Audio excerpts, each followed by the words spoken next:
an anthology of readings of Almighty God's words.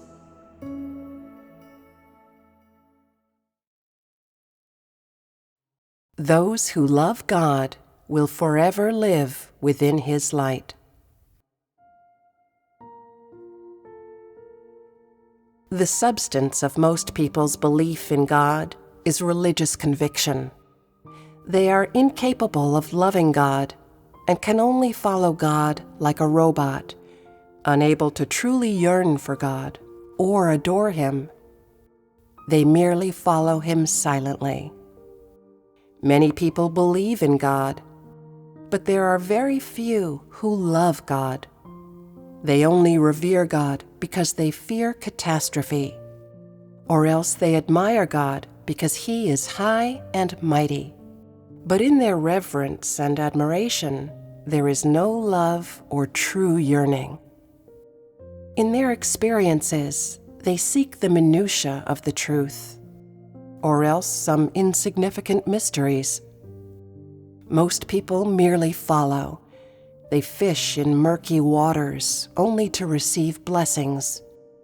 They do not seek the truth, nor do they truly obey God in order to receive God's blessings. The life of all people's belief in God is meaningless.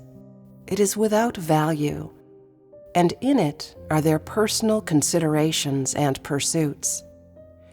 They do not believe in God in order to love God, but for the sake of being blessed. Many people act as they please.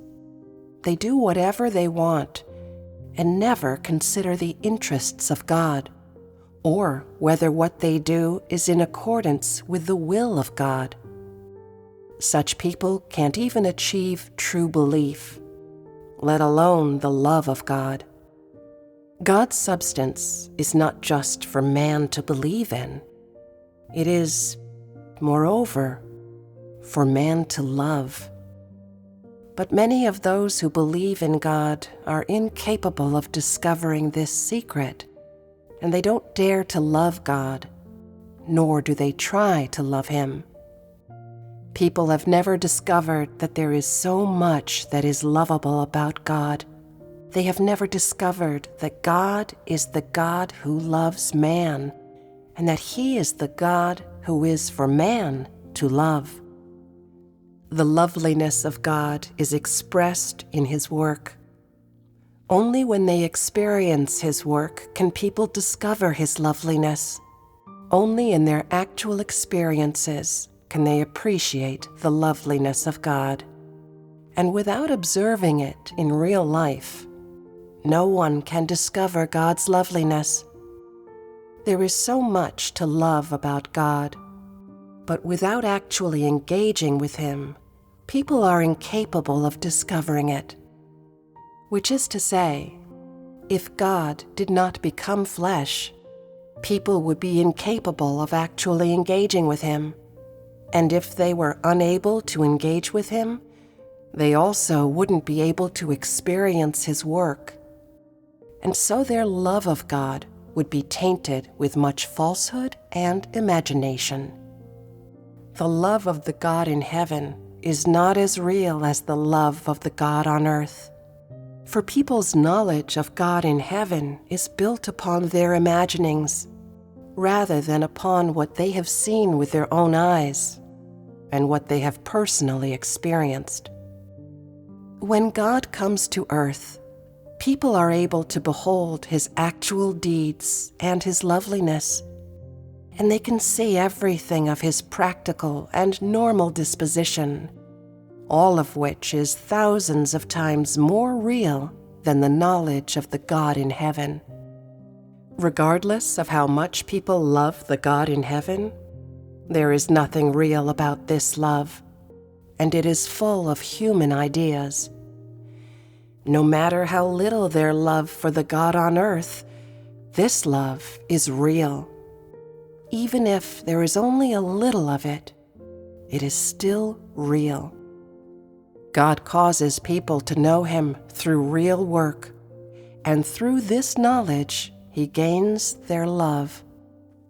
It's like Peter. If he hadn't lived with Jesus, it would have been impossible for him to adore Jesus. So too, was his loyalty toward Jesus built upon his engagement with Jesus. To make man love him, God has come among man and lives together with man, and all that he makes man see and experience is the reality of God. God uses reality and the advent of facts to make people perfect. God's words fulfill part of his perfection of people, and this is the work of guidance and opening the way. Which is to say, in God's words, you must find the path of practice and must find the knowledge of visions. By understanding these things, you will have a path and visions as you actually practice, and will be able to be enlightened through God's words. You will be able to understand that these things come from God, and able to discern much. After understanding, you must immediately enter into this reality and must use God's words to satisfy God in your actual life. God will then guide you in all things and will give you a path of practice and make you feel that God is so lovely and allow you to see that every step of God's work in you is in order to make you perfect. If you wish to see God's love, if you wish to truly experience God's love, then you must go deep into reality. You must go deep into real life and see that everything God does is love and salvation, and so that people may leave behind that which is unclean, and in order to refine the things within them that are unable to satisfy God's will. God uses words to provide to man, whilst also creating environments in real life that allow people to experience. And if people eat and drink many of God's words, then when they actually put them into practice, they can resolve all the difficulties in their lives using many words of God. Which is to say, you must have the words of God in order to go deep into reality. If you do not eat and drink the words of God and are without the work of God, then you will have no path in real life.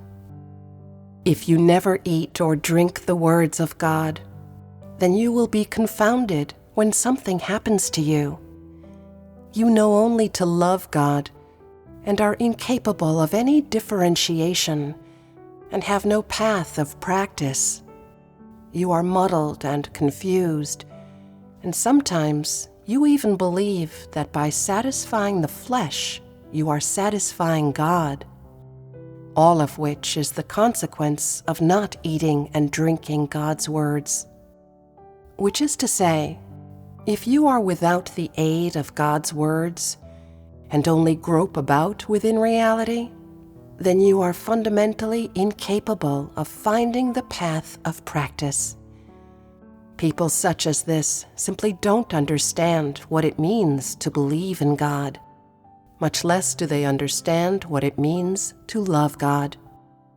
If, using the enlightenment and guidance of God's words, you often pray and explore and seek, through which you discover that which you ought to put into practice, find opportunities for the work of the Holy Spirit, truly cooperate with God, and are not muddled and confused, then you will have a path in real life and will truly satisfy God. When you have satisfied God, inside you there will be the guidance of God, and you will be especially blessed by God, which will give you a sense of enjoyment. You will feel especially honored that you have satisfied God. You will feel especially bright inside, and in your heart you will be clear and peaceful. Your conscience will be comforted and free from accusations, and you will feel pleasant inside when you see your brothers and sisters. This is what it means to enjoy God's love, and only this is truly enjoying God. People's enjoyment of God's love is attained through experiencing. By experiencing hardship and experiencing putting the truth into practice, they gain God's blessings.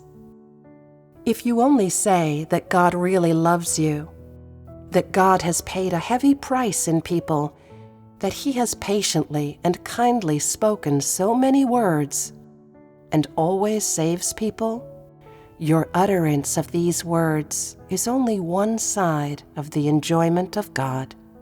A more real enjoyment would be for you to put the truth into practice in your real life, after which you will be peaceful and clear in your heart.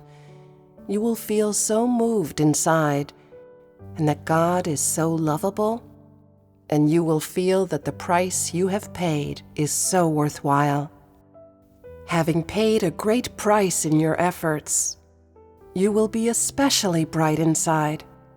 You will feel that you are truly enjoying God's love, and understand that God has done the work of salvation in people, that His refinement of people is in order to purify them, and that God tries people in order to test whether they truly love Him. If you always put the truth into practice in this way, then you will gradually develop a clear knowledge of much of God's work, and at that time, you will always feel that God's words before you are as clear as crystal. If you can clearly understand many truths, you will feel that all matters are easy to put into practice, that you can overcome this issue and overcome that temptation, and you will see that nothing is a problem for you, which will make you so free and liberated. At this moment, you will be enjoying God's love, and God's true love will have come upon you. God blesses those who have visions, who have the truth, who have knowledge, and who truly love Him. If people wish to behold God's love, they must put the truth into practice in real life. They must be willing to endure pain and forsake that which they love to satisfy God. And despite the tears in their eyes, they must still be able to satisfy God's heart. In this way, God will surely bless you. And if you endure hardships such as this, it will be followed by the work of the Holy Spirit. Through the real life, and through experiencing God's words, people are able to see God's loveliness, and only if they have tasted God's love can they truly love Him. The more you put the truth into practice, the more you are possessed of the truth. The more you put the truth into practice, the more you possess God's love. And the more you put the truth into practice, the more you are blessed by God. If you always practice in this way, you will gradually see God's love in you, and you will know God as Peter did. Peter said that God not only has the wisdom to create the heavens and earth and all things in them, but moreover, that He also has the wisdom to do real work in people. Peter said that He is not only worthy of people's love because of His creation of the heavens and earth and all things in them, but moreover, because of His ability to create man, to save man, to make man perfect, and to bequeath His love to man. So too, did Peter say that there is much in Him that is worthy of man's love. Peter said to Jesus, Are you not deserving of people's love for much more than creating of the heavens and earth and all things in them? There is more in you that is lovable. You act and move in real life. Your spirit touches me inside. You discipline me. You reproach me. These things are even more worthy of people's love. If you wish to see and experience God's love, then you must explore and seek in real life, and must be willing to put aside your own flesh. You must make this resolution: to be someone with resolve, who is able to satisfy God in all things, without being lazy or coveting the enjoyments of the flesh, not living for the flesh, but living for God. There may be times when you do not satisfy God. That's because you don't understand God's will. The next time, even though it will take more effort, you must satisfy Him and must not satisfy the flesh. When you experience in this way, you will have come to know God. You will see that God created the heavens and earth and all things in them, that He has become flesh so that people can really and actually see Him and really and actually engage with Him, that He is able to walk among man, that His Spirit can make people perfect in real life, allowing them to see His loveliness and experience His discipline, His chastening, and His blessings. If you always experience in this way, in real life you will be inseparable from God, and if one day your relationship with God ceases to be normal, you will be able to suffer reproach and capable of feeling remorse. When you have a normal relationship with God, you will never wish to leave God. And if one day God says He will leave you, you will be afraid and will say that you would rather die than be left by God. As soon as you have these emotions, you will feel that you are incapable of leaving God, and in this way you will have a foundation and will truly enjoy God's love. People often say that they have made God their life, but they have yet to experience to that point.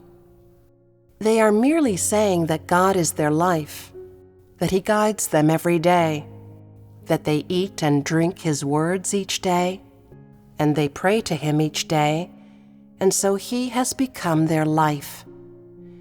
The knowledge of those who say this is so superficial.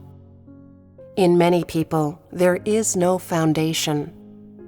God's words have been planted within them, but they have yet to sprout. Much less have they borne any fruit. Today, to what extent have you experienced? Only now, after God has forced you to come this far, do you feel that you cannot leave God. One day, when you have experienced to a certain point, if God were to make you leave, you wouldn't be able to. You will always feel that you can't be without God inside you. You can be without a husband, wife, or children, without a family, without a mother or father, without the enjoyments of the flesh, but you can't be without God. Being without God will be like losing your life. You won't be able to live without God. When you have experienced to this point, you will have hit the mark in your faith in God, and in this way, God will have become your life. He will have become the foundation of your existence, and you will never again be able to leave God. When you have experienced to this extent, you will have truly enjoyed God's love. Your relationship with God will be so close. God will be your life, your love, And at that time, you will pray to God and say, "Oh God, I can't leave you. You are my life. I can go without everything else, but without you, I can't go on living." This is people's true stature. It is the real life. Some people have been forced to come as far as they have today. They have to go on, whether they want to or not, and they always feel like they're between a rock and a hard place. You must experience such that God is your life, such that if God were taken away from you, it would be like losing your life. God must be your life, and you must be incapable of leaving Him. In this way, you will have actually experienced God, and at this time, when you love God again, you will truly love God, and it will be a singular, pure love.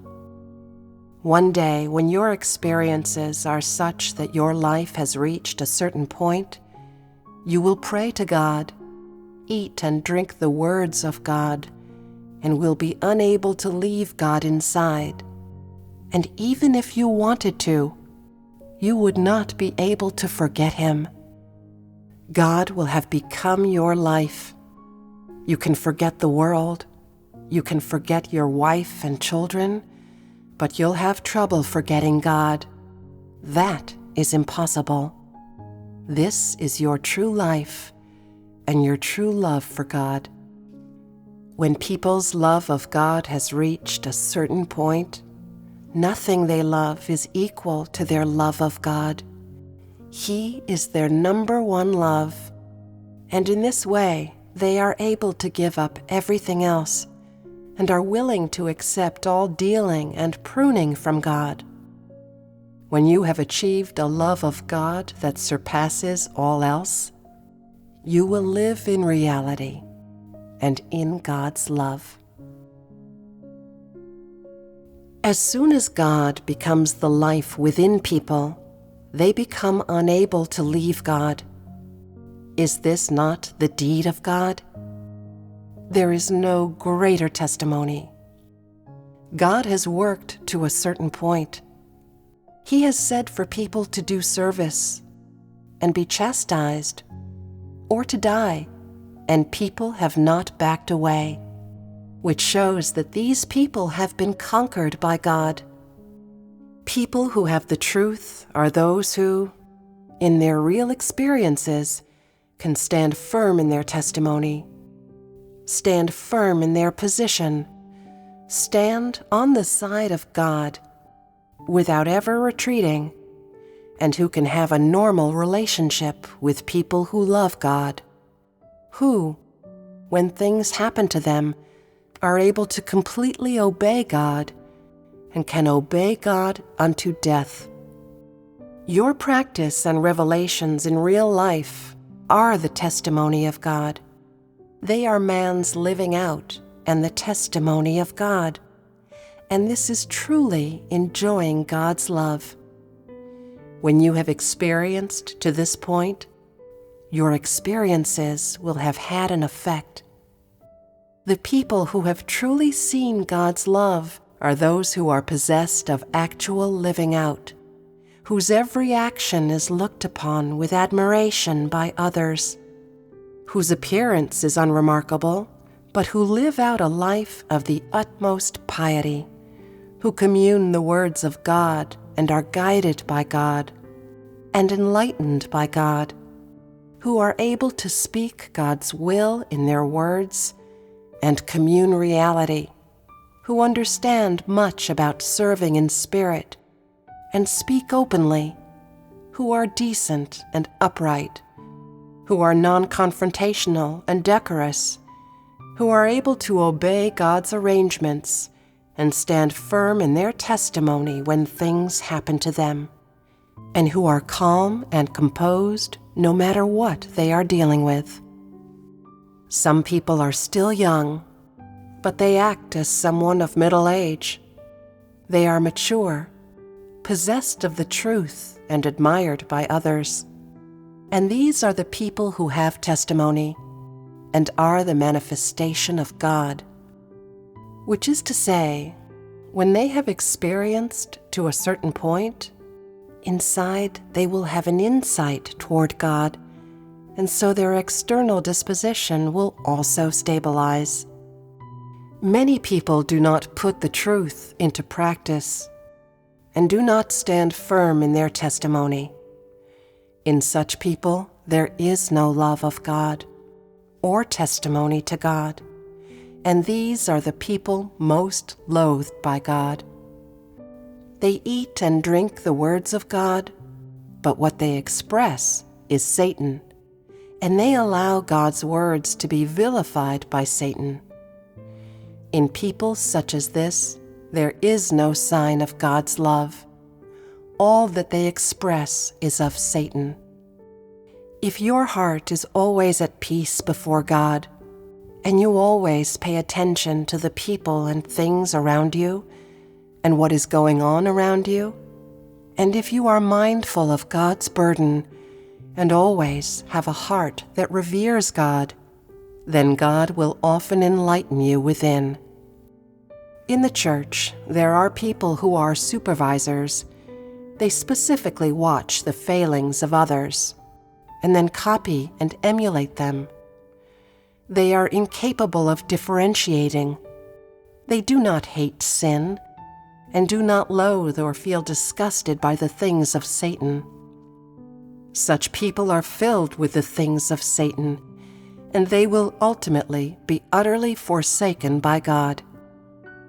Those who have visions as their foundation, and who seek progress, are those whose hearts are ever reverent before God, who are moderate in their words and actions, who would never wish to oppose God, upset God, or for God's work in them to have been for nothing, or to waste all the hardship they have suffered, or all that they have put into practice. They are people who are willing to devote more efforts and more love of God to the way ahead. If people believe in God and experience God's words with a heart that reveres God, then in such people there can be seen God's salvation and God's love. These people are able to testify to God. They live out the truth, and what they testify to is also the truth. What God is, and God's disposition, and they live amid God's love and have seen God's love. If people wish to love God, they must taste God's loveliness and see God's loveliness. Only then can there be roused in them a heart that loves God, a heart that is willing to loyally expend for God. God does not make people love Him through words and expressions or their imagination, and He does not force people to love Him. Instead, He makes them love Him of their own volition, and He makes them see His loveliness in His work and utterances, after which there is born in them the love of God. Only in this way can people truly bear testimony to God.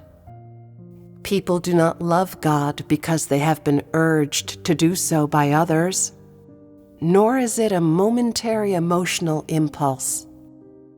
They love God because they have seen His loveliness. They have seen that there is so much of Him that is worthy of people's love, because they have seen God's salvation, wisdom, and wondrous deeds, and as a result, they truly praise God and truly yearn for Him, and there is roused in them such a passion that they could not survive without gaining God. The reason why those who truly testify to God are able to give a resounding testimony to Him is because their testimony is upon the foundation of the true knowledge and true yearning for God. It is not according to an emotional impulse, but according to the knowledge of God and His disposition. Because they have come to know God, they feel that they must surely testify to God and make all those who yearn for God know God and be aware of God's loveliness and His realness. Like people's love for God, their testimony is spontaneous. It is real and has real significance and worth. It is not passive or hollow and meaningless. The reason why only those who truly love God have the most value and meaning in their lives, and only they truly believe in God, is because these people live in God's light. They are able to live for God's work and management. They do not live in darkness, but live in the light. They do not live meaningless lives, but lives that have been blessed by God.